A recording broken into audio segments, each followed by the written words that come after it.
готовност, колеги. Даваме думата на лидера на партия „Атака” Волен Сидеров. Добър вечер на всички. Тази изборна нощ беше странна, както самата кампания. Имам преди това, че лидерите на политическите партии избягваха дебатите. Всъщност аз бях единственият лидер, който се съгласи да участва в лидерски дебати в няколко телевизии, които пропаднаха, тъй като другите лидери не искаха да участват. Ние бяхме също така единствената партия, която застана с програма с 16 раздела по 16 министерства, с ясни и точни намерения. Това не го видяхме от другите партии. А тази вечер до близо полунощ нямаше в НДК нямаше лидери на политически сили, които влизат в парламента. Това наистина е странна ситуация и странна изборна нощ, странни избори. Не знам на какво се дължи. Това сигурно ще коментирате, ще имате тема за упражнение много дълго време. Но аз съм силно разтревожен, че лидерите на политическите сили, които влизат в парламента сега, вече резултатите са известни, нямат яснота за намеренията и програмните си цели. Това е моята основна тревога. Колкото до Атака, ние доказахме отново, благодаря на всички тези, които подкрепиха Атака на тези избори, доказахме, че принципното и последователно поведение получава оценката на хората и никакви опити да бъде подменен или дублиран политическия вод не успяват. Да бъде подменена или дублирана Атака, такива опити се направиха, правят се и сега, да бъде елиминирана от политическото пространство, да бъде смачкана и стикана въгъла. Това го правеше управляващата партия с помощта на свои сателити, свои инструменти. Резултатът обаче не беше добър за управляващите. Противно на техните очаквания, Атака е отново четвърта сила. Да, щяхме да бъдем трета политическа сила. Ако не беше от накъсването на националистическия вод от страна на партии, които претендират да са патриотични, но всъщност помагат на ДПС да е трета сила. Ясната оценка за Атака ни дава самочувствието, че българският национализъм е незаобиколен фактор в политиката. Той има своето място, той е коректива на управлявалите до сега партии и продължава да бъде този коректив. Аз няма да повтарям всички опити да бъдем дискредитирани и няма да припомням потоците от клевети и нападки, които се изливаха върху партия Атака от 2005 година насам. Няма да припомням колко пъти ни погребваха. Това се случваше и сега в съвсем близко време, само преди месеци. На тези погребални агенти искам само да им кажа, че ако е останала частица достоинство и съвест от тях, могат да кажат поне извинете, извинете. Обаче не очаквам това, като знам нашенските нрави и мащаба и градуса на нашенската злоба. Сега по същество искам да ви кажа няколко неща, заради които също съм разтревожен. Освен липсата на програмни ясни идеи у лидерите на политическите сили, които влизат в парламента, аз не виждам начин да се конструира работещо правителство. И особено правителство, което да свърши нужните за България неща.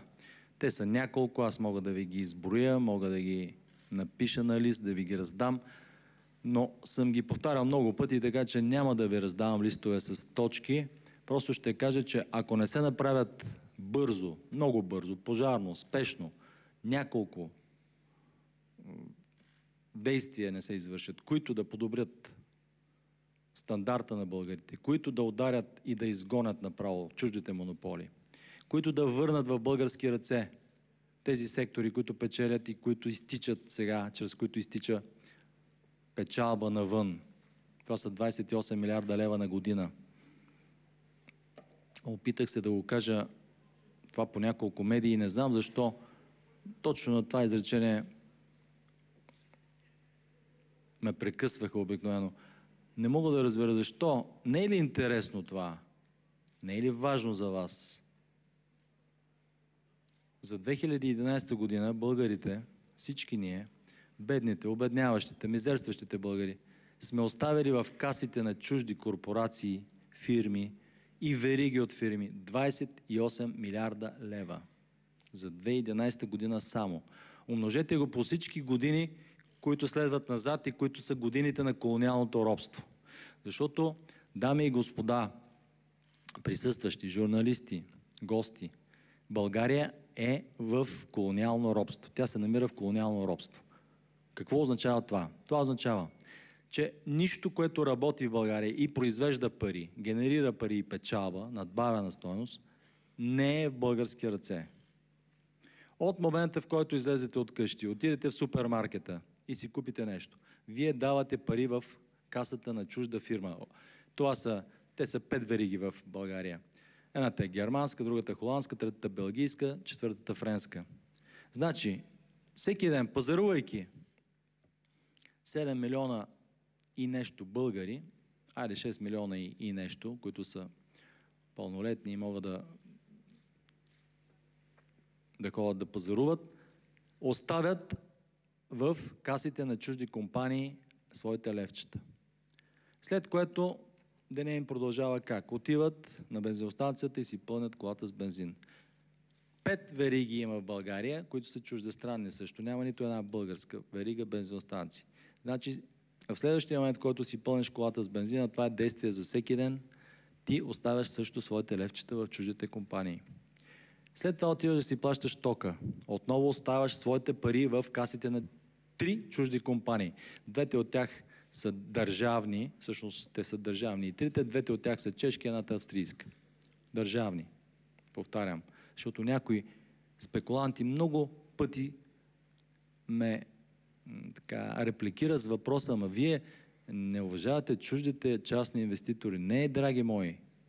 Българският ток в момента, енергото, се намира в ръцете на 3 компании, двете от които са чешки, третата е австрийска и те са държавни. Значи чужди държави могат да владеят тук българското енерго, но когато аз кажа, че то трябва да се върне в български ръце и да бъде преобладаващо държавно, срещу мен скачат и започват да ме обвиняват във всичко възможно на света, начало с комунизъм и така нататък. Чужда държава може да не владее, нашата не може. Българската държава не може да си владее собственото енерго. Така е според либералстващите, всъщност тези, които са слуги на колониализма. И така, стигнахме до сметката за ток. Сметката за вода следва. Отивате и я плащате. Къде отиват парите? В чужда компания, защото Софийска вода отдавна е дадена на концесия на една чужда компания. Беше английска, сега е френска.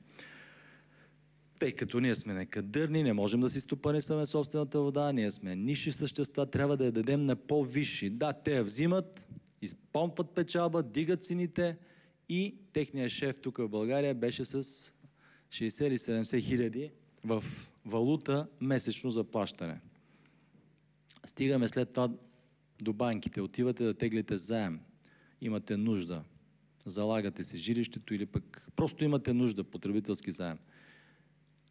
Кой ви прибира паричките от лихвите или от таксите, когато искате да преведете 100 лева от тук-там? Плащате такса. Кой ги прибира? 16 чужди банки, чиято печалба е няколко милиарда на година само от такси. Следва какво? Следват моловете. Отивате да си пазарувате. Също чужди фирми, отново милиарди, които отиват навън.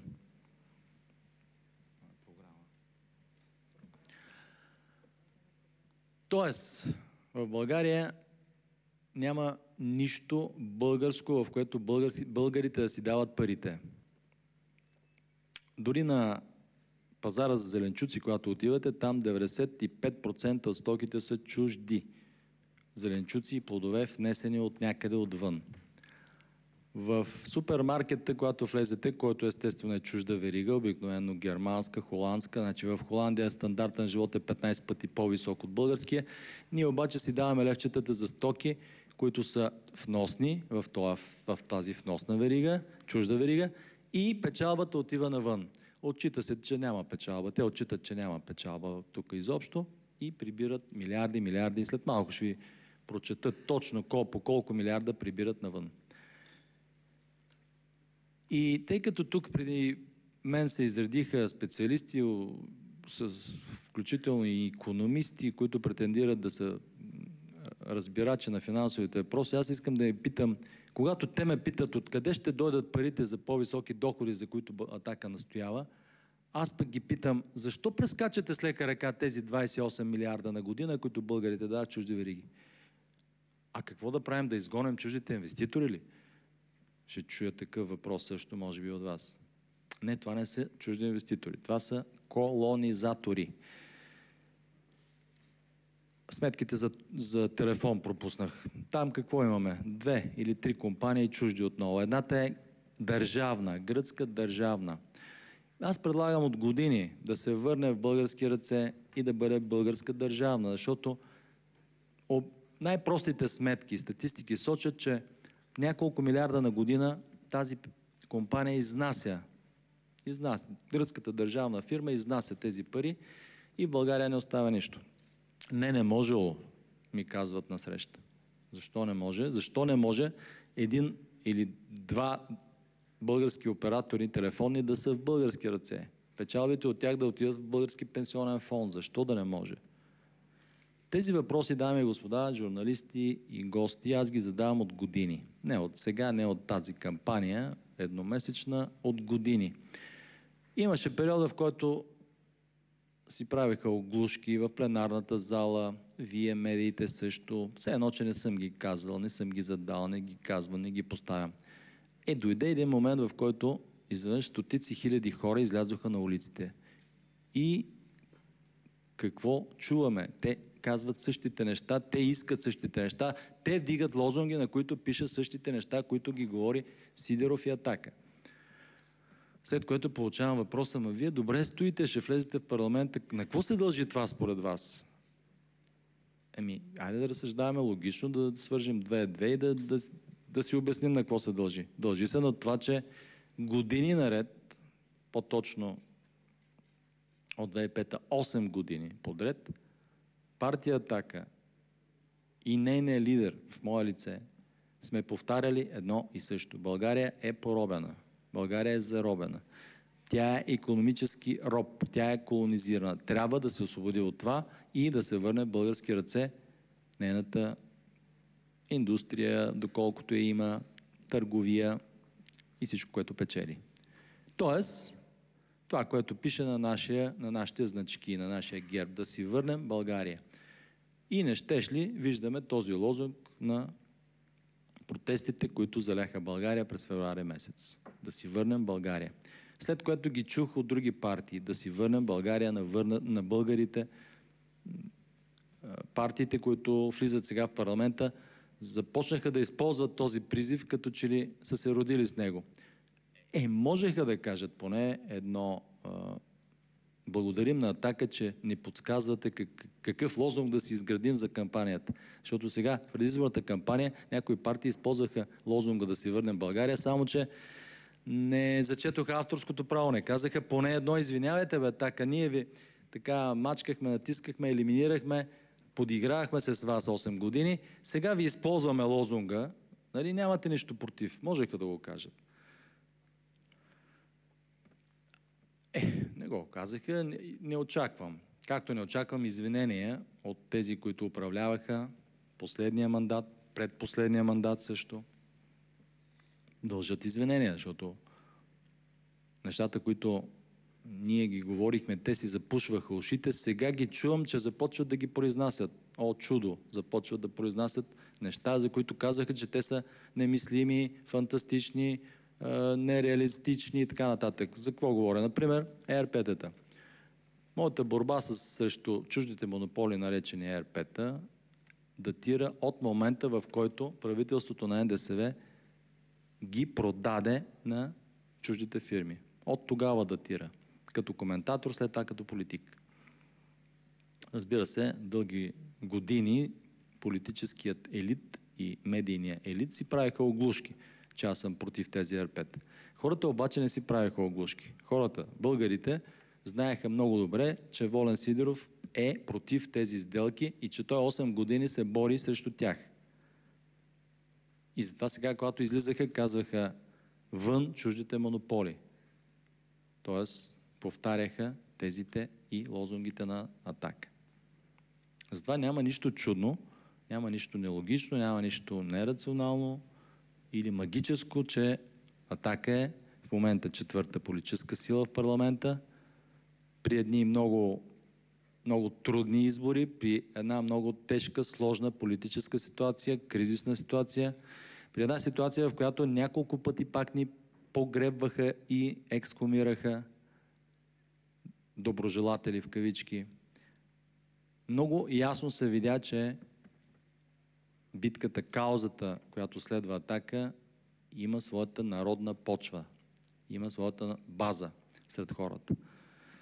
И това е незаличимо. Колкото и старания да положиха, особено управляващите от ГЕРБ последните 2-3 години, от момента, в който им казахме, че те грешат, от момента, в който аз започнах да им казвам, ще завършите като НДСВ, защото не следвате народния интерес, направете това, което трябва, иначе ще завършите зле. Не, те си правиха оглушки, подхилваха се, смятаха се за безсмъртни и вечни. Накрая народа излезе, каза долу, вън.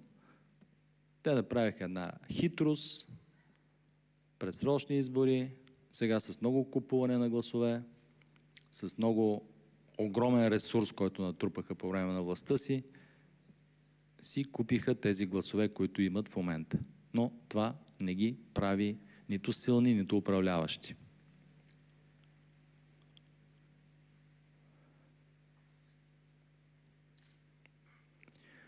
Признанието за Атака с две думи идва от народа. Не идва от политическия елит, нито от медийния. Аз се разделя с илюзията, че мога да го получа от тези две посоки. От народа обаче идва. И за това признание аз съм благодарен, за това признание аз продължавам тази битка, която наричам битка за България. Моите колеги също, въпреки че не е идвало в моменти до мисълта да се откажем, в мисълта защо правиш нещо и получаваш само удари. Това признание на хората, то е неоценимо. По време на последната година, последните месеци, ние предприехме една инициатива, която нарекохме Православна солидарност, социални отряди Атака. Каква беше идеята? Идеята беше реално, наживо, да помогнем на хора, които са в нужда.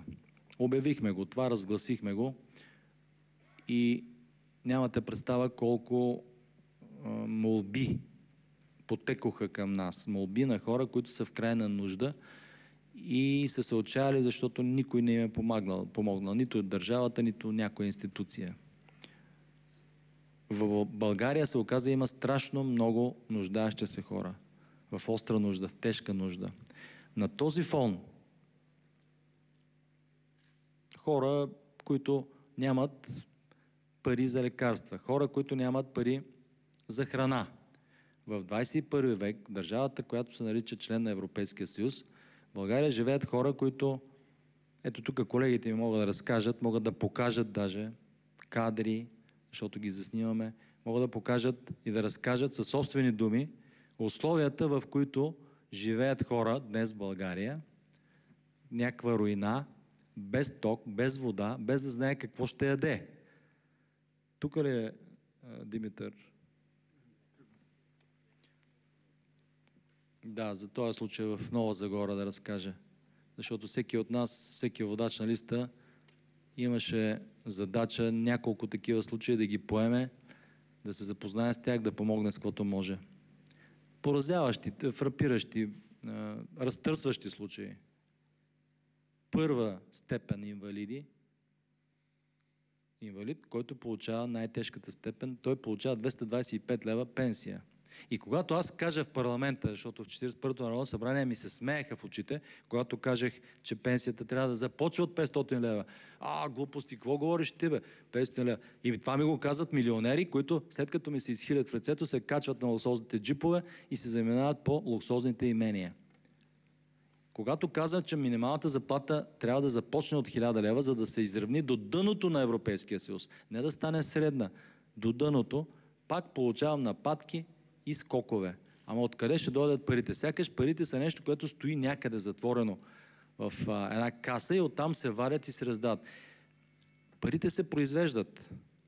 След като могат чужди фирми да източват от България 28 милиарда на година, а целият ни републикански бюджет за същата година е 18 милиарда, значи има пари в България. Щом има пари в България, те ще отидат за достойни пенсии и достойно заплащане.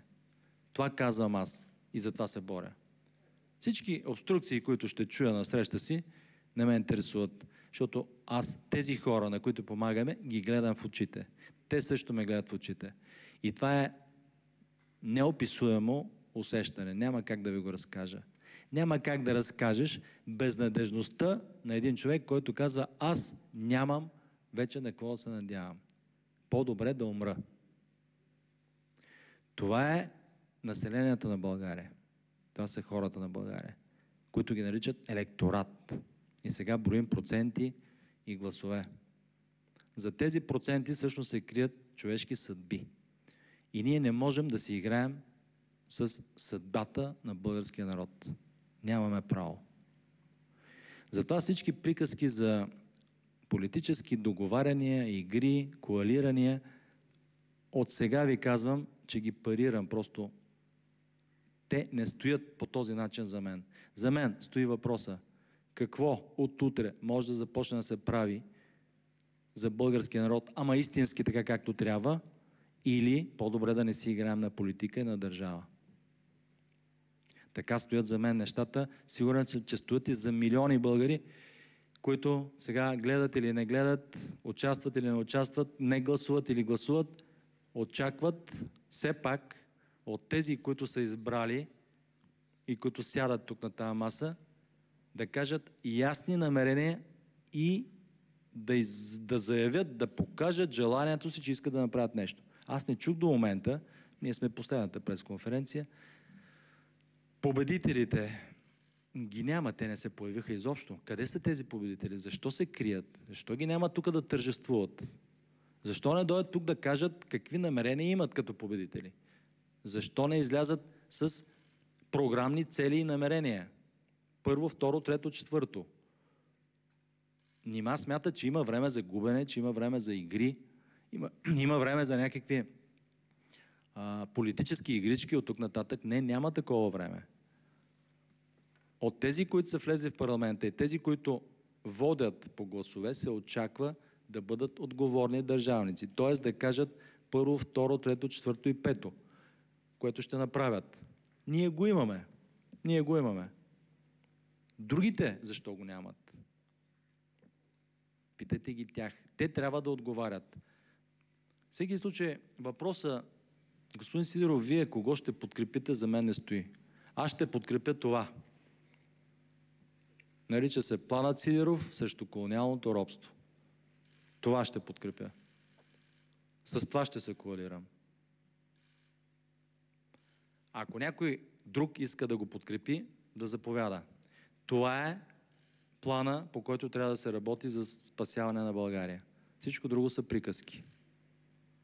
Ако иска някой много известен стилист да заповяда, да нанесе редакции, сигурно някъде все пак може и да ми е изневерило перото, доста са 143 страници, има и суха материя в нея, не е всичко, не е проза, не е мерена реч, но това е истинска програма. Аз не видях такава в нито една друга партия. Управляващата партия, победителка на тези избори, излезе с една рекламна брошура, която беше достойна за туристически обект. Някакъв курорт в, примерно, тяхната приближена държава Турция. Снимчици, проспектче, няма критичен анализ, както тук. Няма фактите, които, както тук аз изнасям. Няма ясно виждане, няма 16 глави. В тази програма има 16 глави, тъй като има 16 министерства в момента в България. Тоест, за всеки един ресор има глава. Те са много 16 министерства, според мен трябва да бъдат намалени, но след освобождението България е била с 6 министерства и много добре е работила държавата. Е станала водеща сила на Балканския полуостров и Югоизточна Европа. Но, тъй като сега са 16 раздела. Къде са 16-те глави на ГЕРБ, БСП, ДПС, Сини, Костов, други, трети, четвърти, пети, други извън парламентарни, борещи се до летвата, защото се дава субсидия. Иначе много пищат срещу субсидиите, но сега ще си приберат партийната субсидийка, тези имам предвид, които не влязоха в парламента, и ще продължат, прибирайки в джоба, да лаят много ожесточено срещу партийните субсидии. Този двоен стандарт и това лицемерие наистина отвращава хората. Нека си дадем ясна, точна сметка. Този, който е работил срещу Атака през последните години, е помогнал на ДПС да стане трета политическа сила. По този въпрос илюзии не трябва да има за нито един избирател. Този, който посочва Атака, а не посочва виновните, аз тук съм ги изредил всички правителства на България от 90-та до 2013-та. Тук са с пълен състав на министрите. И накрая се казва, за тези хора повече не гласувайте, защото те показаха какво могат или не могат да направят. Атака я няма в този списък. Не сме имали кабинет. За съжаление на България не сме имали кабинет. Когато направим кабинет, на 4-та година всички са свободни да кажат браво или долу. Атака обаче до момента не е имала кабинет, не е управляла, така че не е имала възможност да приложи своите идеи. А тези идеи са не от 2013 година, те са от 2005. Те датират от тогава, те са ясни, точни, последователни. Винаги сме настоявали на тях. Да, дадохме шанс на ГЕРБ, както им даде шанс 1 милион и 600 хиляди българи им дадоха шанс. Те дадоха заявка на думи, че ще махнат чуждите монополи, наричаха ги колонизатори. Браво им казах, да. Даваха шанс, че ще направят други неща. Българският предприемач ще го подпомогнат, че ще се развие икономически ръст ще имаме, че доходи ще се увеличат. За всичко това дадоха словесно израз, но на действие не направиха нищо подобно. Тогава казахме, щом е така, нашата подкрепа се оттегля. Последваха удари, купуване на хора, разбиване на група, прокурорски проверки и така нататък. С това няма да ни оплашат, това не е нещо ново за нас. Но с поведението си ние показахме, че сме държавни и отговорно мислещи хора. Не сме просто опозиция заради спорта. Даваме шанс, отнемаме шанс. Няколко пъти от парламентарната трибуна отправях съвети. Доброжелателни, защото искам нещата в България да вървят. И казвах, отнемете златната концесия на чуждата фирма, която я притежава в момента, на която беше дадена по един престъпен начин през 1997 година. Оглушки, ослушвания. Защо? Нали? Това правителство не е вашето. Друго правителство ги е дало тая концесия, отнемете я и по този начин ще върнете милиарди в България. Залежите от злато в България са грандиозни. Те са огромни. Някои от тях искат вложения, за да бъдат разработени, но като цяло ние имаме 1500 тона промишлено злато. Това означава злато, което може да се обработва още сега. Това, изчислено в пари, по днешните цени на борсата, означава, че в продължение на 30 години, в продължение на 50 години, не на 30, ние можем да добиваме по 30 тона, което значи по 2 милиарда и половина на година приход само от това. Защо това не се прави? Питам и недоумявам защо насреща няма отговор. Ако правителствата едно след друго подред са дали обещания, ангажимент не знам с какво е скрепен, на тази чужда фирма да й тъпчат гушата, да си го признаят, но да кажат защо не могат да отнемат този лиценз. Аз мога да го отнема. Ако съм министър-председател, ще го направя. Въобще няма да се спра.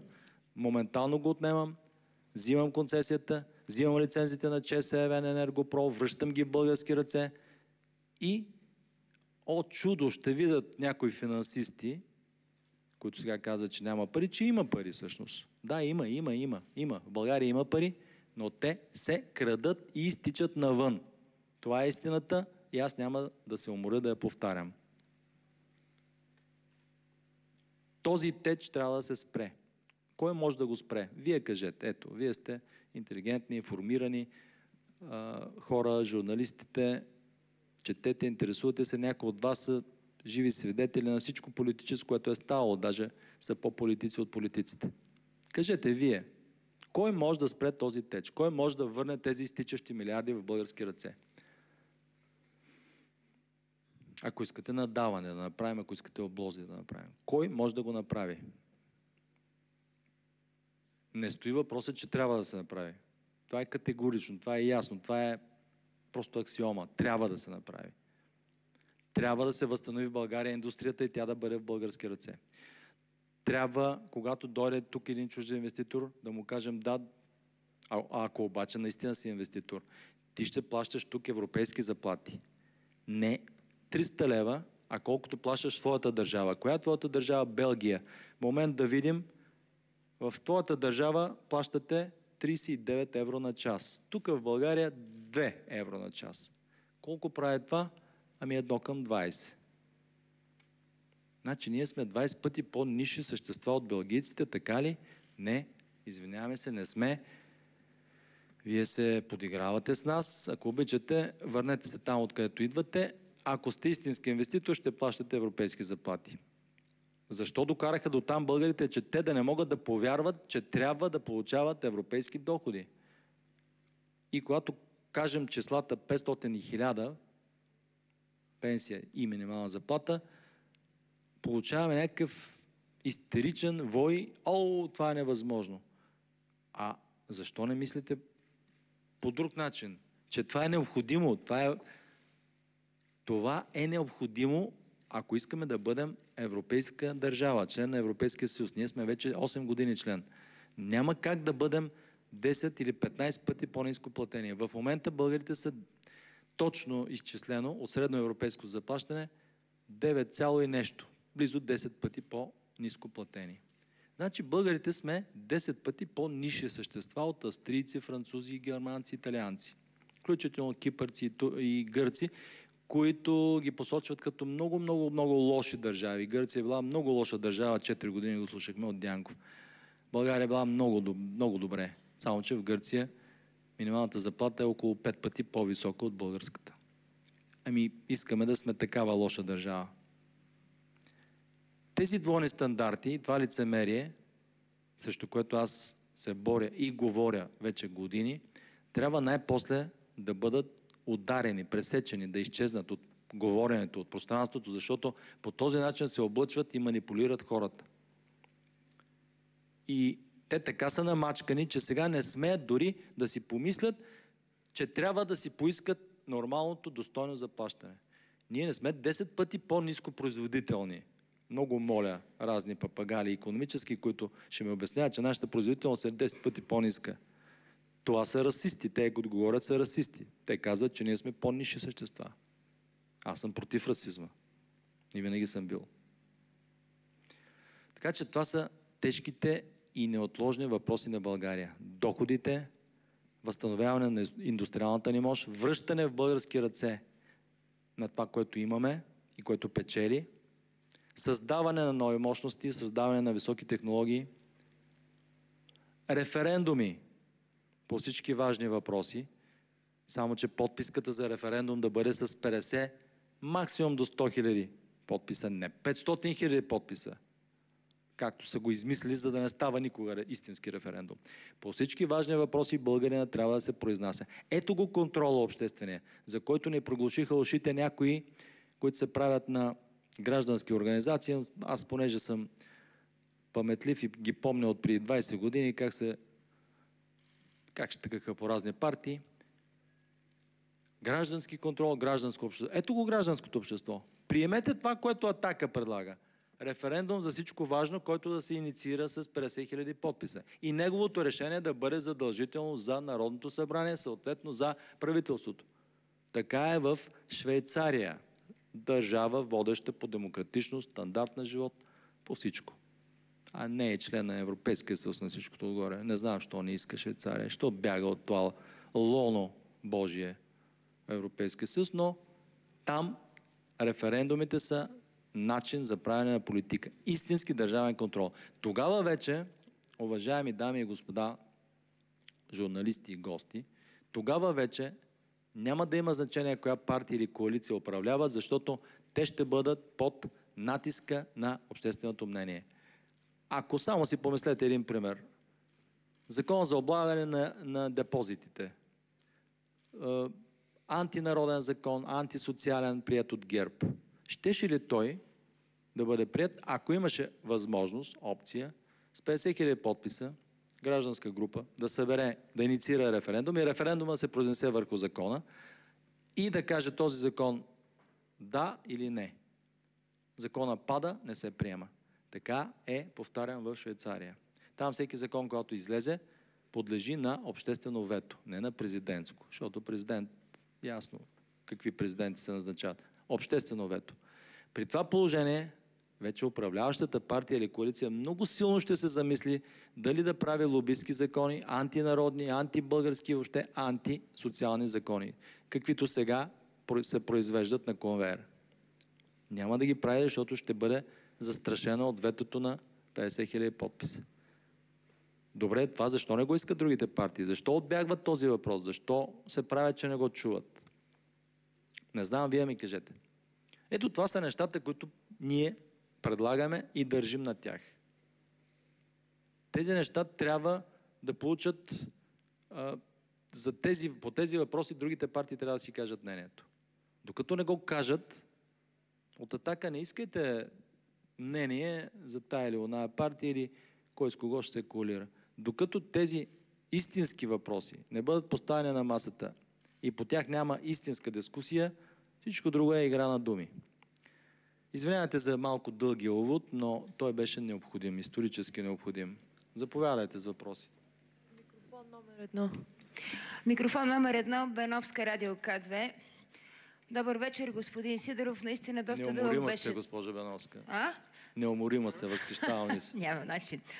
Доста дълъг беше увода ви, но може би беше правомерно. Това е вашия звезден миг и вие сте си го заслужил.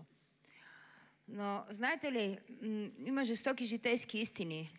Вие сте като красавицата на селото, която двамата лични ергени я искат много. Но ако тя много се дърпа да помогне на един ерген да се върне във властта или да помогне на другия ерген да се реабилитира във властта, накрая ще бъде намерена не толкова красива като вас, но друга мома. Как ще успеете да удържите деликатното равновесие, политическата си съвест, националната си отговорност и, както подчертахте, уважението към избирателите, които ви дадоха този успех тази вечер? Цената каква ще бъде? Няма ли да ви примамят с нещо все пак? Благодаря ви. Разбирам, че ви влече образното мислене, но може ли да формулирате въпроса все пак по-ясно и точно? За коя въпросът цена е говорите? ясен и точен. Коя цена? За каква цена говорите? На какво? Бойко Борисов има нужда от вас, за да се върне във властта. Болезнена нужда. Сергей Станишев има нужда от вас, за да се реабилитира във властта и да унищожи Бойко Борисов. Всеки има нужда от нещо, но аз Така не е. удовлетворявам нуждите на хората. Не Но съм вие за ще това. доведете до предсрочни избори ли?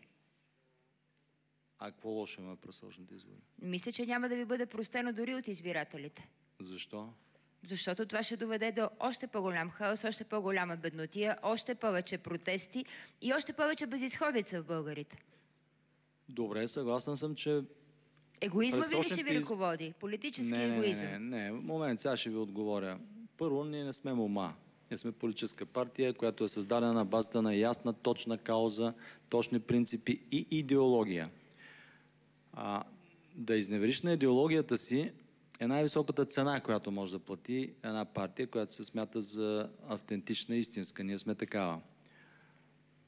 Не ни е фатално важно някой да ни хареса или така някой да ни вземе със себе си. Напротив, ние държим на нещата, които трябва да станат в България. Ако другите политически сили не държат на тях, а гледат собствения си егоизъм, защото всъщност вашия въпрос обяснява точно това. Как някакви партии имат своя егоизъм и понеже те по един или друг начин присъстват в политическото пространство, трябва да се съобразяваме с техния егоизъм. Вие Само искате да това от уточня. мен. Много ви е хубава лодката, планът Сидеров, но ви е малка лодката, не е броненосец. Ще я потопят вълните на големите кораби. Не е ясно дали ще я потопят, първо. Второ, малките лодки, не знам дали е малка. Защо я наричате малка? Еми 6% ви е рейтинга, ви е паднал 2% от миналите избори. На кого лодката е по-голяма? На Бойко БСП Борисов? исторически, на Бойко Борисов, Това поради признанието на народа от миналите избори. Това са... Техните са пробити лодки. Нашата е здрава. Ма имат много ръце и гребат и изхвърлят водата. Имат много ръце, с които крадат, не гребат. Крадат, гребат, нещо вършат.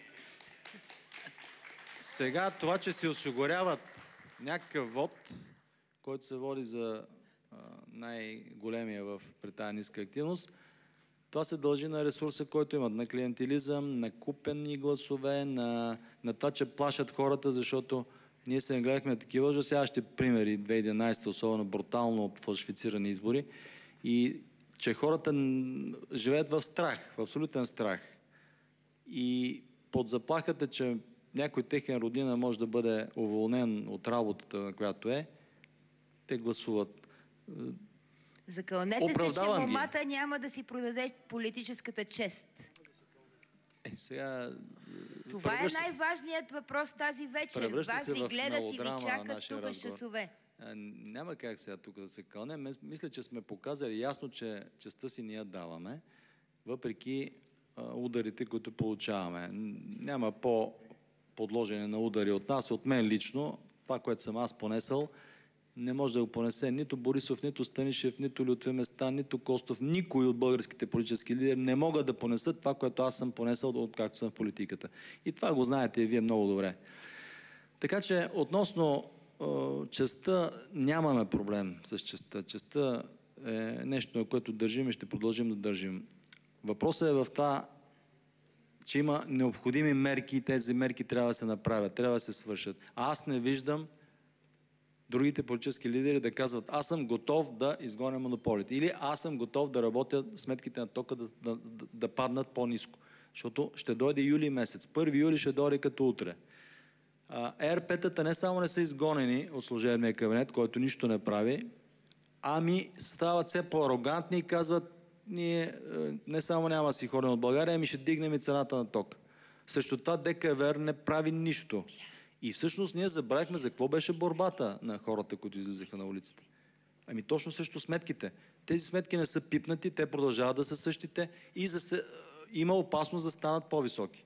По този въпрос какво ще направим? Ето ви един въпрос, една тема, само тая тема. Канеги ги пред цялата кампания лидерите на всички големи, велики политически сили. Защо не искат? Бягат от този дебат. Защо не искат да кажат какво можем да направим по сметките за ток? Айде по това да разсъждаме. Как можем да направим наполовина веднага? Аз ви казвам веднага. Махаме такса пренос, вадим скъпия ток на ТЕЦ Марица 1 и 3, които бяха подготвени от Костов, след това продадени от Кобургготски, с гарантирана печалба. Ето това е колонизация, това е грабеж. Продаваш една ТЕЦ с гарантирано изкупуване на стоката и то с определен процент печалба. Това ако е пазарна икономика, и всичко друго не е пазарна икономика. Махаме скъпия ток, остава АЕЦ Козлодуй и държавната ТЕЦ Марица 2. Ето ви намаляване на сметките моментално с 70%. Горе-долу там някъде. Защо това не се прави? Защо служебният кабинет не тръгна да го прави? Защо нито един от седящите тук на тая маса тая вечер не каза: аз започвам от утре, ако съм премиер, да работя по сметките и ще ги сваля? Ето аз ви го казвам. Ако аз съм премиер на България, ще го направя. Що не го казва Борисов, що не го казва Станишев, що не го казва Местан? Трудно ли им е? Ако им е трудно това да го направят, значи са се захванали с грешно занимание. Трябва да се занимават с нещо по-лежерно. Ако си политиката държавник и искаш да управляваш, трябва да можеш да имаш тази решителност. Стискам ви палци, за да ме разберете правилно, че нямаше лошо във въпроса. Не, Благодаря ви. се. Благодаря, госпожо Беновска. Втори микрофон, моля, заповядайте. Марина Стоименова, Нова телевизия. Господин Сидеров, моля ви за кратък и ясен отговор. Ще се коалирате или няма да се коалирате и ако да, с кого? Нима до сега говорих неясно. Да или не?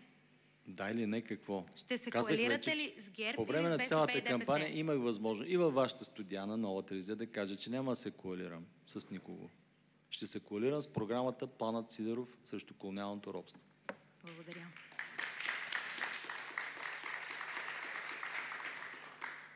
Трети микрофон, заповядайте. Елица Левтерова и Нюз БГ. Господин Сидеров, след днешните протести и след исканията за касиране на вота, партия Атака обмисля ли подобни действия? Касиране на вота има, когато излезат резултатите от ЦИК, когато се разгледат всички сигнали.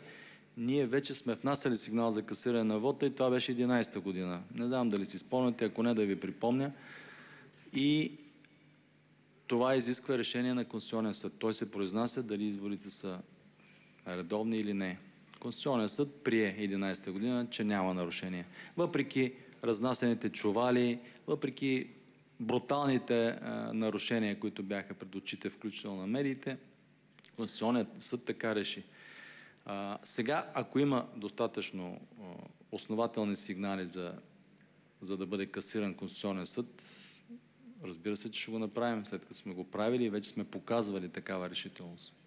Имам само още един въпрос. Бихте ли взел премиерския пост, ако ви се отдаде възможност да съставите правителство? Да, бих взел премиерския пост при положение, че ще изпълнявам това. Не нещо друго, написано от някой друг или предложено ми от някой друг. Това. Заради тази програма бих взел премиерския пост. Естествено, това изисква подкрепа в парламента, подкрепа от българското общество като цяло. Вярвам, смятам, че ще имам един ден в достатъчен мащаб, така че да имам премиерския пост. Благодаря. Защото това е правилният път. Другите пътища са грешни. Мерси. Четвърти микрофон, заповядайте. BTV. Достигнаха ли според вас, господин Сидеров, посланията по време на кампанията до хората, тъй като тя беше белязана по-скоро от подслушвания, отколкото от послания? И според вас, ако все пак се състави кабинет, колко ще издържи той, тъй като протестиращи хора, които се събраха тук пред НДК, казаха, че септември ще има отново избори и заплашиха с протести? Това няма нужда да ми го казва някой друг. Аз самия го повтарях и по време на кампанията в участията, които имах възможност да взема по медиите, че ако не се направят необходимите неща, няма да се връщам да ги изброявам, достатъчно дълъг увод направих. Ако не се направят бързите необходими мерки, то наистина ще има протести, вероятно може да има и нови избори и това в крайна сметка е демократичното. Аз не знам защо се плашат хората от протести, от избори. А какво друго остава? Въоръжено въстане ли? Да, има хора, които казват, че това е нужно, но нека да не го коментираме това, защото ще заведе някой дело отново, че искам да смутя гражданския мир, че призовавам към това. Не призовавам, разбира се, демократичната мярка, демократичният инструмент са избори, протестите също влизат. Между другото, аз не знам защо толкова се драматизират протестите по света. Хората протестират и то по-здраво от България. Париж го изпотрошиха, спомняте си, Лондон, градове столични в Европа бяха пометени от протести преди години и продължава да ги има. Така че протестите са естествена демократична процедура.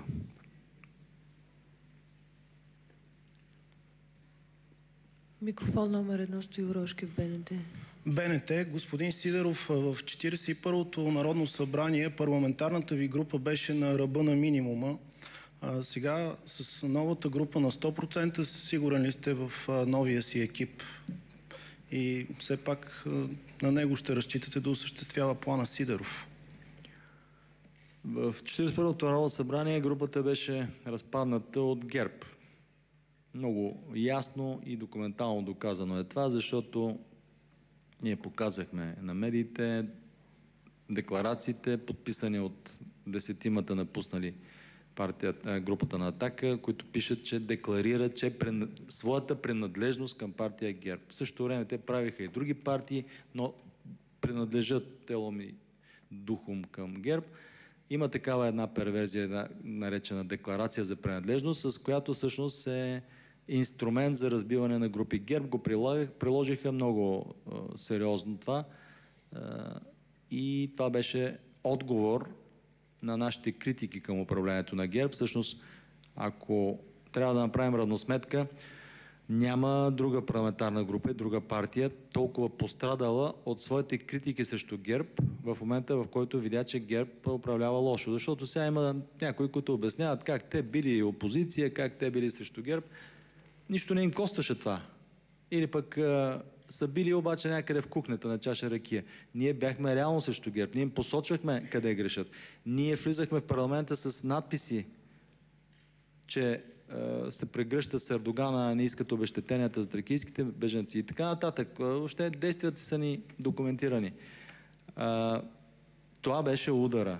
Това беше шамара, мутро-милиционерския шамар. В отговор. Разбира се, когато показваш характер, трябва да очакваш и да отнесеш някой шамар. Това не ни плаши, но това беше причината за разпадането на групата. Питате ме дали сега разчитам 100%. Мисля, че в много по-голяма степен имаме отбор в момента, с който можем да водим битката си. Много, много по-голяма степен. Последни въпроси, колеги. Микрофон номер 2. Господин Сидеров, Марта Младенова, Дарик Радио. От последния ви отговор да разбирам ли, че сте сигурен, че няма да има напазарувани депутати от вашата парламентарна група, както се случи в 41-то Народно събрание? И ако в 42-то Народно събрание, втория ми въпрос, се стигне до казуса имунитета на Цветан Цветанов да бъде разглеждан в пленарна зала, вие как бихте гласували? Благодаря. На пазаруване на депутати е възможно, защото ГЕРБ излъгаха отново, както в много други неща. Казаха, че ще поправят този текст в Закона за политическите партии, чието тълкуване, неправилно тълкуване, позволява това купуване. Но не го направих. До края обещаваха, не го направиха. А колкото до Цветан Цветанов, убеден съм, че трябва да бъде гласуван имунитета му да падне, той да бъде разследван и най-после да видим един осъден министър за тежкото закононарушение и права на човека, наречено подслушване, незаконно подслушване на граждани, журналисти, няма значение на кого. Убеден съм, че трябва това да стане и ще бъда за това. Последен въпрос, микрофон номер 3. Яница Танева, агенция Фокус. Как ще коментирате високата избирателна активност в Република Турция? До момента са подадени 62 000 гласа, като това не е окончателната цифра.